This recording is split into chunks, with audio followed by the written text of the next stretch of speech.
Hi there, my name is Jordan and I am a corporate communications student at the University of Houston. In this video, I will be discussing a few communication concepts termed by Dutch psychologist Gert Hofstede and how these concepts are applied in Chinese and American cultures.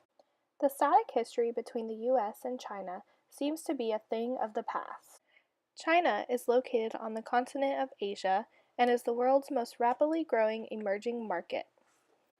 The United States is located on the continent of North America and is the world's most financially advanced developed economy. That's why it's important now more than ever for these two countries to work together to be able to establish a harmonious relationship. It is imperative that the citizens of these cultures take the time to learn about the other's culture. To aid in this, we will look at Hofstede's cultural dimensions, specifically individualism versus collectivism and long-term orientation versus short-term orientation. Additionally, we will explore other communication concepts that would be helpful to know by both Chinese and American people when interacting with one another. The fundamental issue addressed by individualist versus collectivist cultures is the degree of interdependence a society maintains among its members. It has to do with whether people's self-image is defined as I or we. The US is considered individualistic because the focus is placed more on personal achievement and individual rights. On the other hand, China is considered a collectivist culture because family and work group goals are emphasized above individual needs and desires. Additionally, Chinese people aren't bothered by sharing their personal space, and they even eat from the same plate during mealtimes. Americans tend to place a bubble around their personal space, and eating from another person's plate without asking is considered rude.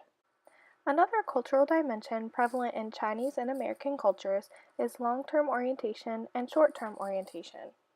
As Hofstede notes, long-term orientation stands for the fostering of virtues oriented towards future rewards, in particular perseverance and thrift. Its opposite pole, short-term orientation, stands for the fostering of virtues related to the past and present, in particular respect for tradition, preservation of faith, and fulfilling social obligations.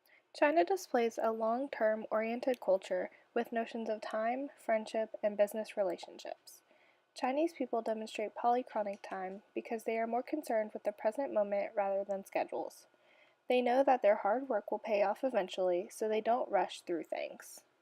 Americans display a short-term oriented culture. They demonstrate monochronic time through the use of strict schedules and calendars. They want instant gratification for the things that they complete on their to-do lists. For the Chinese, friendship means lifelong friends who feel deeply obligated to give each other whatever help might be required. Americans, on the other hand, tend to identify everyone they meet as friends. It is understood that even though you don't hang out on a regular basis, the friendship can still thrive. In order for the United States and China to continue to collaborate and be mutually beneficial toward one another,